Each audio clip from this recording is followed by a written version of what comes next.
Well, with your boy, Slash May, and today we're gonna do UFC 305 predictions. But firstly, RIP Lucas Tracy MMA. He was a great member, one of the best YouTubers within the MMA community. Had the best catchphrases, and yeah, it's just sad, man, that he had to go, unfortunately. But yeah, we'll miss Lucas Tracy MMA. And in the comments, let me know what was your favorite Lucas Tracy catchphrase. Mine personally is big meaty hooks. Okay, so I'm just gonna do the fights I'm interested in, and I'm also kind of lazy, so I'm not gonna predict every fight. But Jack Jenkins versus Herbert Burns, I'm gonna go with Jack Jenkins. I don't think I've ever watched a Herbert Burns fight in my life, but I just know Jenkins way better than this guy. And yeah, Jack Jenkins has some of the nastiest leg kicks in the UFC, and is a really underrated striker. He is kind of old, so I don't know if he'll reach the top of the division. He's definitely top 15 level. Has some of the nastiest leg kicks in the UFC, and has put on some really good performances. Especially his last fight, his performance was pretty good until he got injured. So yeah, we go for Jack Jenkins' decision, and I do think he'll be able to survive the ground from going to the ground if he does go there with Herbert. Next, Tatu Vasa versus Jarzina Rosenstruck.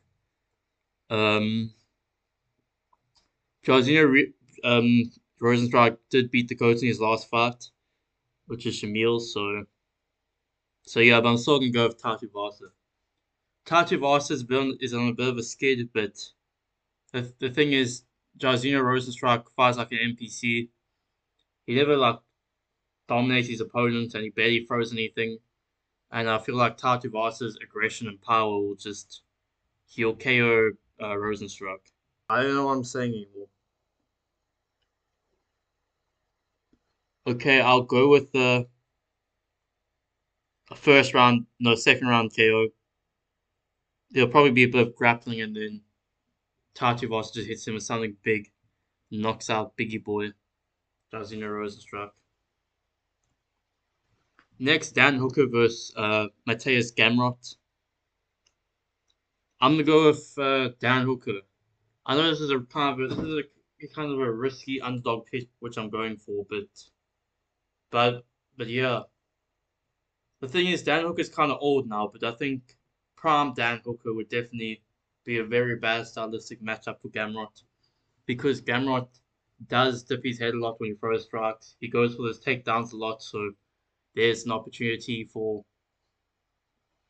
like a knee and stuff up the middle. And Dan Hooker has gotten KOs with knees down the middle, and I do kind of see Dan Hooker, Gamrot shooting in or going in for a strike, and Dan Hooker meeting up with a knee in the middle. Also, Dan Hooker's performance against Jalen Turner was really good. Gamrot pretty much struggled against Jalen Turner. I know it's a stylistic matchup, but still, Dan Hooker's performance was good against. I thought he won all three rounds versus Jalen Turner. I know the second round he got wobbled, but with the head kick, but at the end, Dan Hooker really hurt Jalen Turner. And yeah, still Dan Hooker still has that power, and yeah, he's also a long rangey striker who has very punishing leg kicks. And yeah, I just feel something in the air. I don't know, Dan Hooker. I just think Dan Hooker's gonna be able to hurt Gamrot, and also Dan Hooker has faced grapplers in his career before. Lisa Makachev, so I feel like he'll be prepared to face a Gamrot. I know it's a kind of risky pick, but sometimes you gotta go for those risky picks. Next, Steve Ersic versus Kakar France. I'm gonna go with Steve Ersic. I think this will be a masterclass from Steve Ersic. Kakar France is just too small for flyweight now, and Steve Ersic is a long rangey striker for flyweight, and he's really good as well. His performance against Pantoja was really good. Even though he lost the fight, he showed he's more talented than Pantoja, and yeah, that was like Steve versus third, fourth fight in the UFC.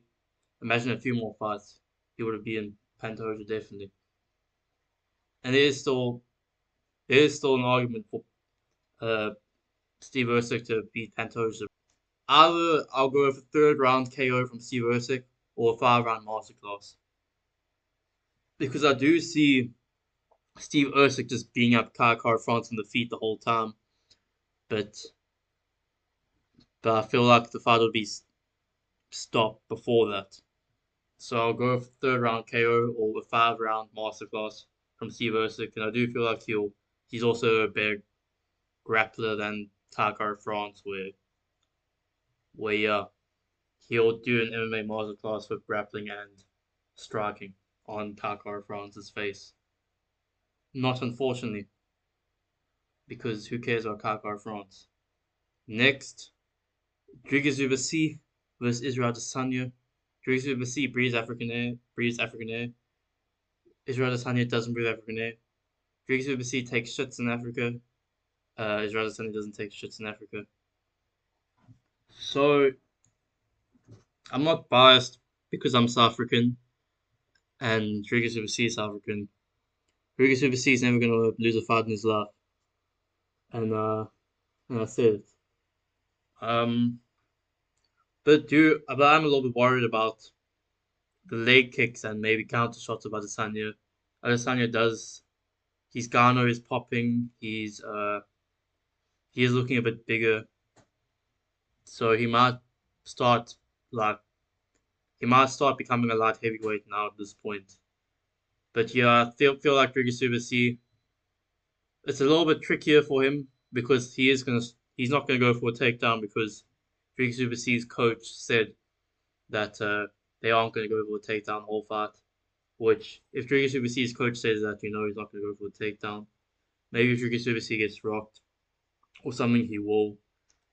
But yeah, Ricky always follows his game plan, and yeah, and I do feel like Ricky will be prepared for counter shots about Israel Adesanya. I'm just a little bit worried about if Adesanya leg kick spams, how Rodriguez will deal with that. But also Rodriguez will pressure forward, and Israel Adesanya will keep his back against the cage like he did against Sean Strickland. And Rodriguez has more power than Strickland, so I do feel like Rodriguez could KO Adesanya because even though Adesanya has faced Alex Pereira, who's arguably the the the guy who has the most power, has faced Adesanya. Alex Pereira wasn't super aggressive in that fight. It was like a pit for pat fight, not like pit of patter shots, but like they weren't trying to KO each other with shots. They're trying to outstrike each other. Where I do feel like Drake C will go for the KO and put that pressure on. And when Drake C puts that pressure on and goes for the KO with his power combined, that could lead to a KO and Adesanya mentally giving up in the fight.